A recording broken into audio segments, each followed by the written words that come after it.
De nuevo estamos en una conversación más de matrimonios en cuarentena y yo creo que es importante aclarar, por si acaso, para que no haya ninguna confusión, que tú y yo tenemos otras conversaciones fuera de este programa. Que no es que hablamos una vez a la semana, no, porque, o sea, le decimos a la gente, vengan a hablar con nosotros. Sí. O sea, hablamos de vez en cuando. Ok, en el día de hoy vamos a estar concentrándonos de manera particular en la verdadera masculinidad y en el rol que Dios le ha dado al hombre en el matrimonio. Las mujeres se quejan mucho de que en las iglesias se habla mucho del contra las mujeres, exacto. No contra, pero como los deberes de la mujer, entonces muchas dicen, ¿y qué de los hombres? Bueno, pues entonces nosotros hemos decidido hoy comenzar precisamente con los hombres. Hombres primero. En 1 Corintios capítulo 16, versículos 13 y 14, hay una serie de deberes que el Señor a través de Pablo le da a la iglesia en Corintios, y uno de ellos es: portaos varonilmente y esforzaos. Sin embargo, más adelante dice, todas vuestras cosas sean hechas con amor. O sea que evidentemente, sea lo que sea, portarse varonilmente no es actuar como machos. No. Porque dice, todas vuestras cosas sean hechas con amor. Pero lo que vamos a ver en el día de hoy es cómo es eso de que debemos portarnos varonilmente y cómo el rol del esposo se deriva de el hecho de cómo Dios nos hizo varón y hembra. Bueno, hay muchas cualidades que la Biblia muestra de un cristiano, que un cristiano debe exhibir. Por ejemplo, los frutos del Espíritu: amor, gozo, paz, paciencia, benignidad. Pero, ¿qué diferencia? ¿Cómo se diferencia eso? ¿Cómo uno puede ver un hombre que es verdaderamente masculino, pero también reflejando todas estas cualidades? Sí, o sea, el fruto del Espíritu es para todos, sea varón o sea mujer. Sin embargo, el hecho de que Pablo dice en 1 Corintios 16, 13, portaos varonilmente, está diciendo claramente que hay un tipo de comportamiento que es distintivamente masculino. Es interesante que esa palabra que usa Pablo allí es la palabra andros, de donde viene el nombre de Andrés, que significa varón, pero lo que hace la escritura y es convertir un sustantivo en un verbo. Es como decirle a los hombres, varónense, hombréense. O sea, lamentablemente esa palabra no aparece otra vez en el Nuevo Testamento y por lo tanto no tenemos forma de compararlo, pero hay una versión griega del Antiguo Testamento que se llama la Septuaginta, donde ese verbo aparece varias veces y en textos que son muy conocidos para los creyentes en las iglesias evangélicas. Por ejemplo, en el texto de Josué, que es un texto muy, muy conocido, Josué capítulo 1, cuando Dios le dice a Josué, esfuérzate y sé valiente, ahí está la palabra que usa Pablo, portaos varonilmente, porque tú repartirás este pueblo por heredad, la tierra de la cual juré a sus padres que la daría a ellos. Solamente esfuérzate y sé muy valiente para cuidar de hacer conforme a toda la ley que mi siervo Moisés te mandó. Y más adelante dice, no te preocupes, no temas ni desmayes, porque Jehová tu Dios estará contigo en donde quiera que vayas. Y el Señor le estaba encargando una gran empresa. Sí. Una gran empresa. Sí, era conquistar la tierra. Sí, entonces él en esa gran empresa, Dios lo iba a ayudar, Dios iba a estar con él, pero él tenía que esforzarse, él tenía que ser valiente. Ahora, tú hiciste una pregunta, ok. A la luz de ese texto, tú preguntabas cuáles son esas características entonces que distinguen la masculinidad de la feminidad, porque luego vamos a hablar acerca de lo que es la verdadera feminidad en una conversación posterior, pero podemos decir que un verdadero hombre exhibe valor, exhibe entereza, exige resolución. Se necesitaban esas cosas para conquistar la tierra. Sí.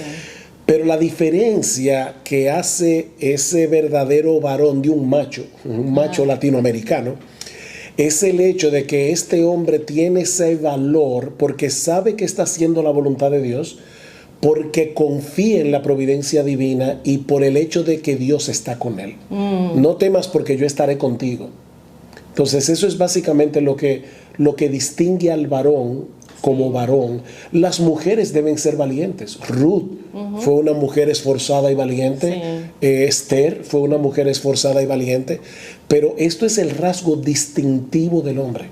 Sí, pero hay muchas veces que uno ve en un hombre y como que le falta esa voluntad, esa determinación, y está más apoyado en lo que la esposa haga. Él trae, como dicen, el pan a la mesa y el resto la esposa. Bueno, vamos a decir entonces al revés, que es lo contrario a portarse varonilmente. Sería una persona descuidada, sería indolente, una persona pasiva, una persona que no simplemente que delega su autoridad, es que sencillamente él no ejerce su autoridad para el cuidado y la protección de los suyos. Sí, entonces yo vería que el hombre que está siendo masculino es un hombre que está siendo obediente a Dios, y el que no está siendo desobediente a Dios, porque el Señor le dice: yo estaré contigo, pero haz esto, esto, esto y esto. O sea, guarda a la mujer, protégela, provee para ella. Entonces, para eso hay que obedecer a Dios, porque es más fácil dejar que se lo hagan todo, ¿no? Sí, es mucho más fácil. Ahora, amor, tú has estado varias veces en reuniones de mujeres, has enseñado a mujeres, no solamente en nuestro país, sino aún fuera del país. ¿Qué tú crees que es más común? ¿El hombre que claudica de su autoridad o el hombre que abusa de su autoridad? O tal vez hay algunos que claudican en un sentido y abusan en otro. ¿Qué es de lo que más se quejan las mujeres? Yo no sé, ¿verdad?, los porcientos, pero de ambas cosas, de hombres que claudican como de sus deberes como hombres masculinos y otros que abusan. Y en todo eso, o sea, en ninguno de los dos está la voluntad de Dios. O sea, ni en el que claudica, ni en el que abusa. En el que abusa, mucho menos. Ahora, si Dios no es como Faraón, es decir, que Él no nos exige que hagamos la misma cantidad de ladrillos sin darnos los recursos y la paga. Exacto. Si Él nos dice a nosotros los hombres que debemos ser varones masculinos, que debemos portarnos varonilmente, debemos creer que Él nos va a dar la gracia para cumplir con nuestros deberes. Y yo digo esto porque algunas personas piensan que esto depende del temperamento. O sea, hay hombres que son muy aguerridos, que son muy determinantes, y hay otros hombres que no son así, por temperamento. Esto no es un asunto de temperamento, sino de obediencia a Dios, como tú decías. Como de hecho pasa con la mujer. Eso mismo iba a decir. O sea, que hay gente que cree que la mujer sumisa nació así. Y porque ella es tranquila y porque ella no habla, esa mujer es la mujer piadosa. No, de ninguna manera, ya lo veremos. Ok, pero ahora, Dios le dice al hombre: yo te hice hombre y yo espero que tú te comportes como un hombre. Y el hombre perfecto es el Señor Jesucristo. Nosotros no somos perfectos y siempre vamos a tener áreas que tenemos que ajustar aquí y allá en dependencia del Espíritu de Dios. Pero es de esa hombría que se desprende el rol que Dios le ha dado al hombre en el hogar. ¿Y cuál es ese rol? Bueno, hay varios pasajes que son clave en el tanto en el Antiguo como en el Nuevo Testamento, porque Génesis 2 es un pasaje clave en el Antiguo Testamento en el sentido de que allí, antes de la caída, como Dios le dio a Adán la orden de cuidar el huerto, de proveer, de cuidar, de guardar a su esposa. Cuando Dios le dio a Adán el mandamiento de no comer del fruto, Eva no había sido creada todavía y Adán tenía la responsabilidad de ser el portavoz de la palabra de Dios hacia su esposa. Es por esa razón que nosotros, ¿verdad? Yo soy pastor, pero mi esposa no es pastora, sino que ella es la esposa del pastor. Sí. De paso, aunque todavía no estamos hablando de la parte femenina, pero yo creo que me parece que en el pueblo de Dios algunas personas piensan que si la esposa no es pastora, como que de alguna manera como que eso le está denigrando. Pero en realidad es como que si yo soy médico, nadie va a consultarla a ella, sino que me va a consultar a mí porque el médico soy yo. Entonces, la esposa del médico no es doctora. Ni la esposa del abogado es abogada. Exacto, ni la esposa del pastor es pastora. Pero bueno, eso es otro tema. Una pequeña digresión. Una pequeña digresión. Ok, pero el punto es este. De la hombría se desprende el rol. ¿Y cuál es el rol? Bueno, como decía, en Génesis 2 vemos a ese hombre todavía sin pecado ejercer dominio, autoridad, cuidado, guardar a su esposa. El hombre cae y lamentablemente ahí comienza entonces el hombre que claudica o que abusa de su autoridad, pero eso es lo que la gracia de Dios recompone. En Efesios 5 es otro texto clave, dice: maridos, amad a vuestras mujeres, así como Cristo amó a la iglesia y se entregó a sí mismo por ella para santificarla. O sea que lo primero de lo que se habla allí es que el esposo debe amar a su esposa, ¿verdad? Y ese amor es como el de Cristo, que es un amor sacrificial, o sea, él se entrega por entero. Y por si acaso alguien se encuentra como eso demasiado abstracto y demasiado elevado, dice: bueno, mira, ámala como a ti mismo. Sí. El que ama a su mujer a sí mismo se ama. Pero que la gente que dice, ay, pero nada más se habla de lo de las esposas, pero realmente el mandamiento para el esposo es un parámetro tremendo, o sea, lo más alto. Lo más elevado. O sea, ama como Cristo amó a la iglesia, que se entregó por ella en la cruz. O sea, ¿qué puede ser más alto? Ok, el texto sigue diciendo, o sea, el esposo debe guiar a su esposa, debe santificarla a través de la palabra. ¿Quiere eso decir que la esposa no debe estudiar la Biblia por sí misma? Claro que sí. Ok, claro que sí. Pero aún en eso los esposos deben velar por sus esposas, no como niñas, pero sí como su esposa amada. Él debe santificarla, pero también dice que la sustenta y la cuida, como también Cristo a la iglesia. Y esa palabra sostener, sustentar, es proveer lo que ella necesita, pero la palabra la sustenta y la cuida da una idea todavía mucho más tierna, porque es la idea de esa ave que empolla sus polluelos y los protege y los cuida. O sea, es esa idea de proteger a su esposa. Bellísimo. Muy sí. Ahora, amor, una pregunta. ¿Cómo una esposa se siente amada, cuidada, protegida, o cómo no se siente? O sea, si tú pudieras ser la voz de mujeres que nos están mirando en este momento, ¿cómo una mujer no se siente ni amada, ni cuidada, ni protegida por su esposo? O al revés, o cómo se siente cuidada. Bueno, cuando el hombre no provee, definitivamente, o no se esfuerza por proveer, o malgasta el dinero que es de la provisión de la casa, definitivamente la mujer dice, bueno, pero ¿qué le pasa? Y uno diría, bueno, pero un cristiano no hace eso. Bueno, a veces hay cristianos que por formas de ser, que no planifican eso, como vienen a ver, gastan mucho más de lo debido y falta la provisión de la casa. Entonces eso es un área, pero también cuando perdón, tú ibas a decir algo. Sí, iba a decir que lo grande es que muchos escudan eso o esconden eso en el marco de la fe. No, lo que pasa es que yo confío en el Señor. Sí. Entonces gastan sin compasión y sin planificar, pero bueno. Bueno, y entonces la otra parte es que cuando uno ve que un hombre es líder de la esposa y de los hijos, para hacer el devocional, para aún estar vigilando, no vigilando, pero como supervisando. No se supone que un hombre tiene que estar supervisando la despensa, como que por eso dice que la mujer debe ser cuidadosa de su casa. Entonces, si el hombre tiene confianza en su esposa, pues le va a dar más o menos un dominio de cierto manejo económico y sabe que esa persona no va a ser botarate, que va a poder disponer y administrar. Pero hay hombres que están supervisándolo todo, tienen que ver con todo y puede hacer sentir a la mujer como insegura, como tú no confías en mí.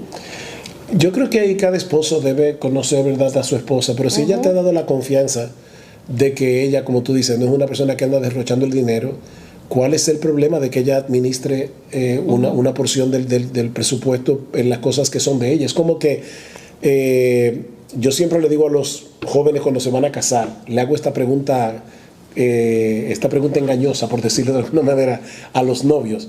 Yo le digo, tú te vas a casar pronto. ¿Tú tienes autoridad para decirle a tu esposa lo que ella va a cocinar cada día? Bueno, de tener la autoridad, en cierto modo sí la tiene. La pregunta es, ¿sería sabio que un esposo le diga a su esposa lo que va a cocinar cada día? Por supuesto que no. Eso va a asfixiar a su esposa. Entonces eso es una forma no sabia de ejercer el liderazgo que Dios le ha dado, porque no es un liderazgo opresivo. Nosotros tenemos que recordar aquí que nuestras esposas no son nuestros hijos. O sea, ustedes son iguales a nosotros en cuanto a dignidad, como seres creados a imagen y de la gracia. Exactamente. Es un asunto de rol, no de superioridad. Entonces, cuando yo te menosprecio o te trato como una niña, ya yo no estoy ejerciendo un rol, yo te estoy pisoteando, que es algo muy diferente. De hecho, y eso es lo que pasa con un esposo que abusa de su autoridad y maltrata a su esposa. Eso es gravísimo a los ojos de Dios. Pero eso es en Efesios 5, ¿verdad? Maridos, amad a vuestras mujeres, la sustenta y la cuida como Cristo a la iglesia. Pero luego tenemos Primera de Pedro, capítulo 3. Y ese texto es tan rico que yo creo que vale la pena, amor, que lo leamos. Allí dice, en Primera de Pedro, capítulo 3, versículo 7, vosotros maridos igualmente vivid con ellas sabiamente, dando honor a la mujer como a vaso más frágil y como a coherederas de la gracia de la vida, para que vuestras oraciones no tengan estorbo. Hay varios deberes allí. Hay varias cosas. Sí. En primer lugar dice, vosotros maridos igualmente. Y bueno, ¿y ese igualmente qué significa allí? Bueno, Pedro ha venido dando ciertas directrices de cómo los que están bajo autoridad deben someterse a los que están en autoridad. Dice, los ciudadanos a los reyes o gobernantes, los siervos a los amos, las esposas a los esposos. Y para eso se requiere de humildad. Bueno, cuando dice vosotros maridos igualmente, lo que está diciendo Pedro es, ustedes también igualmente que las mujeres deben ser humildes para poder hacer lo que dice allí. Nosotros necesitamos de la misma humildad. ¿Para qué? Primero, para vivir con ellas sabiamente. Ahora, amor, déjame hacerte una pregunta. ¿Es lo mismo vivir con ellas, como Pedro le está planteando ahí, que vivir en la misma casa? No, absolutamente, porque hay hay esposos que son turistas en la casa. El turista no tiene esa relación con el empleado, se quita la ropa, se pone la ropa limpia y sale. No tiene esa relación, esa comunión y la intimidad de una pareja. Entonces la palabra convivir ahí, maridos, no se vayan de la casa, vivan bajo el mismo techo, no, es que convivan con ellas. Cohabitar, o sea, eso implica comunicación, intimidad, y no sexual. Aquí estamos hablando de la intimidad en sentido general, en abrir el corazón, etc. Eso es vivir con ellas sabiamente. Y eso implica... Me da risa. ¿Por qué te da risa? Porque algunos hombres que dirán, yo necesito mucha sabiduría, porque siempre dicen que a nosotras no hay quien nos entienda. Okay. Debe haber hombres diciendo, ¡ay, sabiduría! Sí, hay un libro que, por cierto, lo recomiendo 100%, se llama El marido integral de Lou Priolo, y el primer capítulo del libro se titula ¿Por qué no vienen con un manual? O sea, porque las mujeres no vienen con un manual. Pero gracias al Señor que la Biblia tiene una promesa. Si alguno tiene falta de sabiduría, que la pida a Dios. Dios, otra vez, no está esperando que nosotros lo sepamos todo de fábrica y vamos creciendo, pero debemos vivir con ella sabiamente, dando honor a la mujer.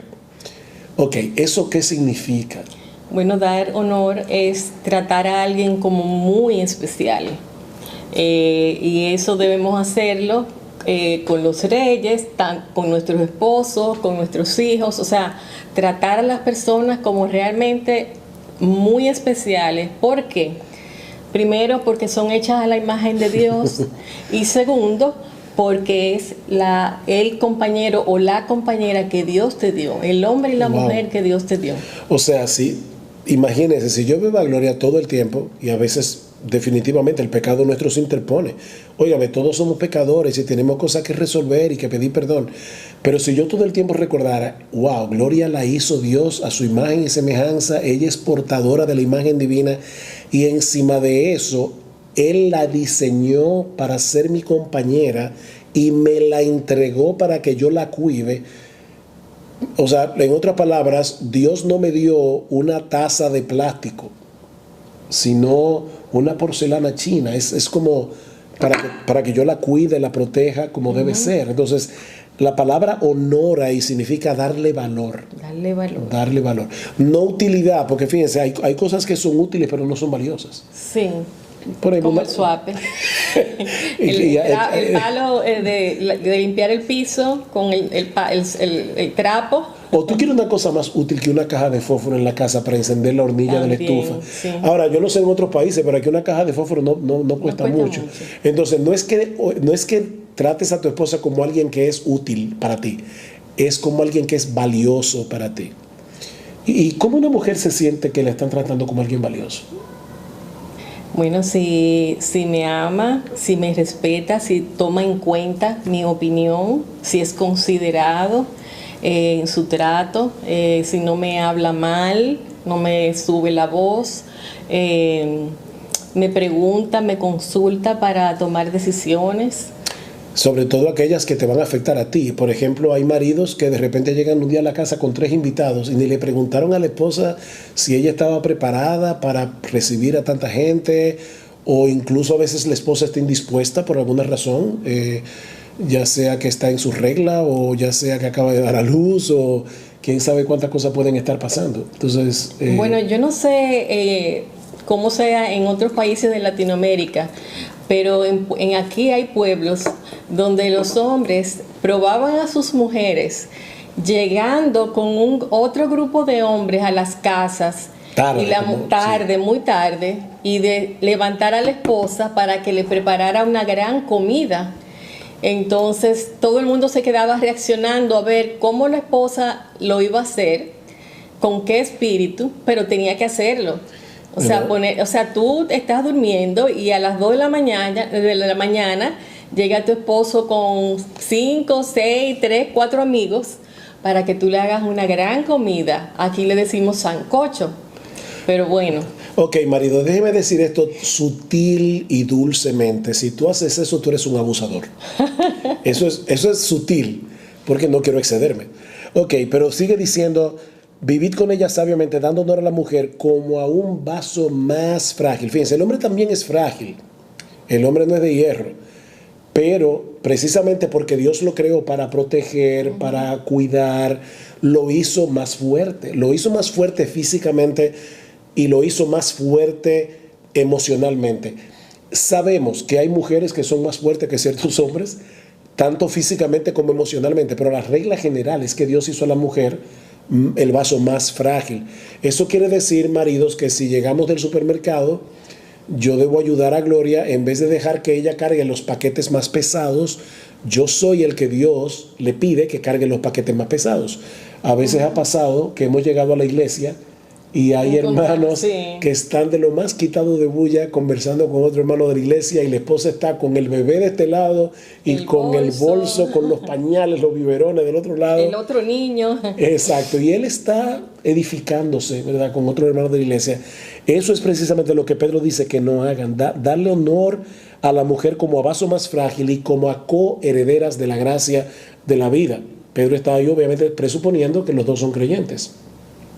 Y la razón que Pedro da es muy fuerte: para que vuestras oraciones no tengan estorbo. O sea, nuestras oraciones como hombres pueden ser estorbadas por el hecho de que Dios está viendo cómo nosotros estamos maltratando a una de sus hijas. Ahora, mi amor, de nuevo, yo lamento que siempre me toca a mí decirlo, pero ya el tiempo se fue.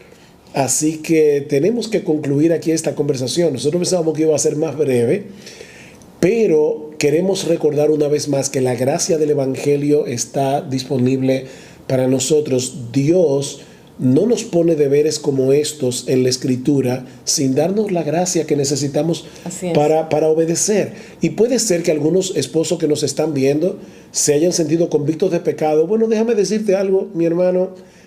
Yo preparando este material también me he sentido convicto de pecado en cosas, porque todos tenemos asuntos que debemos mejorar y que debemos arreglar, pero para eso es que está la gracia del Evangelio de Jesucristo.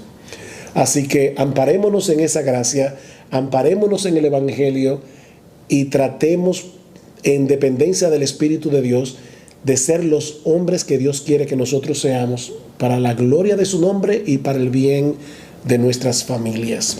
Pero ya seguiremos hablando de eso el próximo jueves. Gracias una vez más por haber estado aquí con nosotros en nuestra casa compartiendo esta conversación. El Señor los bendiga. Amén.